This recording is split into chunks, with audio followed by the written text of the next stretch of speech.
we are trying to find more of an awareness quotient to tell people that, look, man, don't be fooled into this, right? Like Bhatt Saab said, we'd like to take people along rather than tell them what to do and tell them what not to do. We equally believe in free speech, which is why when I found out that as an actor, I have an impact on people and people are watching me smoke on screen, then I have to do twice the amount of work off screen in my personal capacity to reach out to my fans and tell them, hey man, I don't smoke in real life. Smoking is uncool. I quit way long ago and it's time for you to quit or not start at all. So yeah, that's the thing. We're going to be focusing on surrogate advertising also and trying to devise a plan to kind of take that down. So lots of work this year. And to end, I'd like to give a big congratulations to our legal team at CPAA and everybody associated with the CPAA family. We won a David and Goliath war against the pharma lobby, which has all the money in the world. And this will directly impact cancer patients, especially of the poorest categories, because medicines that were costing, treatment that was costing over ₹1 lakh every month has come down, has been brought down to ₹8,500 every month, all thanks to CPAA. It was the first time we actually went on stage and performed, and we haven't stopped since then. And CPA for us has really been very close.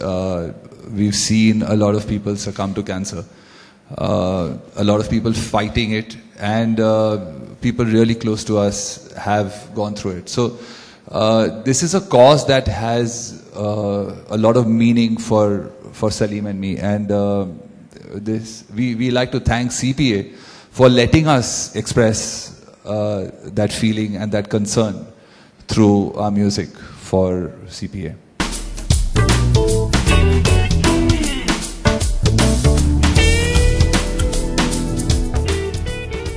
आजकल जो no smoking के जो messages के जो films पहले बनते थे वो आजकल नहीं बनते, और मेरे हिसाब से हम सबको, फिल्म इंडस्ट्री को, म्यूज़िक इंडस्ट्री को, इसको सपोर्ट करना बहुत ज़रूरी है। आई थिंक अगर कोई फिल्म मेकर ये बनाता है और गवर्नमेंट के सपोर्ट के थ्रू ये एक मैसेज देता है तो ये बहुत अच्छी बात है। ऐसे कई प्रकार के तरकीबें हैं जो हमें ऑब्वियसली इस्तेमाल करनी पड़ेंगी for this message.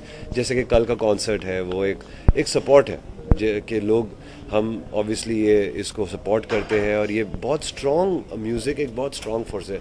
Similarly films बहुत ही एक स्ट्रॉन्ग मैसेज गिविंग फोर्स है। तो मेरे हिसाब से ऐसी कई सारी तरकीबें इस्तेमाल करनी पड़ेंगी। I can't really tell you what right now, but I am sure CPAA can come up with a lot of stuff. मैंने अभी एक फिल्म की है जिसमें मैं चेन स्मोकर हूँ, और मुझे बहुत तकलीफ़ हुई उस रोल को करने में।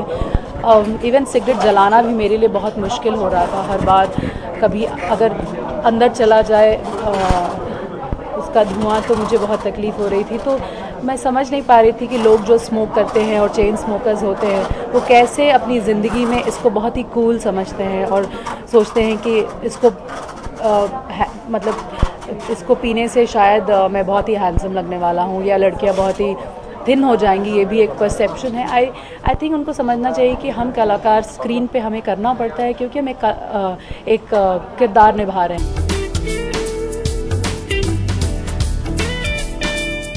सारे एक्टर्स कोशिश करते हैं कि, इवन मैं तो नॉन स्मोकर हूँ, जितने मेरे दोस्त स्मोकर्स हैं वो भी कोशिश करते हैं यार सिगरेट स्क्रीन पे ना स्मोक की जाए, बेटर है, you know, let's avoid it. जब कैरेक्टर की डिमांड रहती है और वो अवॉइड नहीं किया जा सकता है तो उस कैरेक्टर के लिए वो करते हैं, बट उसके बावजूद नीचे वार्निंग्स आ गई हैं। अब हर फिल्म के पहले मैंडेटरी हो गया है कि एक्टर आके, लीड एक्टर आके लोगों से कहे कि इस फिल्म में तंबाकू का सेवन हो रहा है, सिगरेट यूज किया जा रहा है, लेकिन हम इसे विश्वास नहीं करते हैं। This is not a good thing. Cigarettes अगर एक्सपेंसिव हो जाए तो obviously that will be one great thing, but I don't think this is working. मेरे ख्याल से बहुत ही और स्ट्रॉन्ग तरकीब निकालनी पड़ेगी। हालांकि अब तक मैं ये नहीं कहूँगा कि आज तक जो भी चीज़ें हुई है फॉर नॉन एंटी स्मोकिंग काफ़ी हद तक वर्क करी भी है by the government of India putting this whole ban no smoking के सरगेट एडवर्टाइजिंग है, वो काफ़ी सारी चीज़ें ऑलरेडी वर्क की है।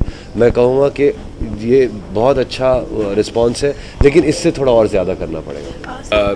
च्यूइंग टबैको हो, चाहे सिगरेट बीड़ी हो, पान मसाला हो, इससे हर इंसान को लगता है यार मुझे कैंसर नहीं होगा, और जिस इंसान को ऐसा लगता है उसे देखनी चाहिए कि कैंसर से कैसे लोगों की दुर्दशा हो रही है, और ना सिर्फ उसकी क्वालिटी ऑफ लाइफ खराब होती है, अगर आप जीते हो तो भी आप बिल्कुल एक वेजिटेबल की तरह जीते हो, आपको बार बार ऑपरेशंस करवाने पड़ते हैं, बहुत प्रॉब्लम्स होती हैं हेल्थ के साथ में, और आप फाइनेंशियली, इमोशनली, आप अपने पूरे परिवार पे कितना स्ट्रेस देते हो।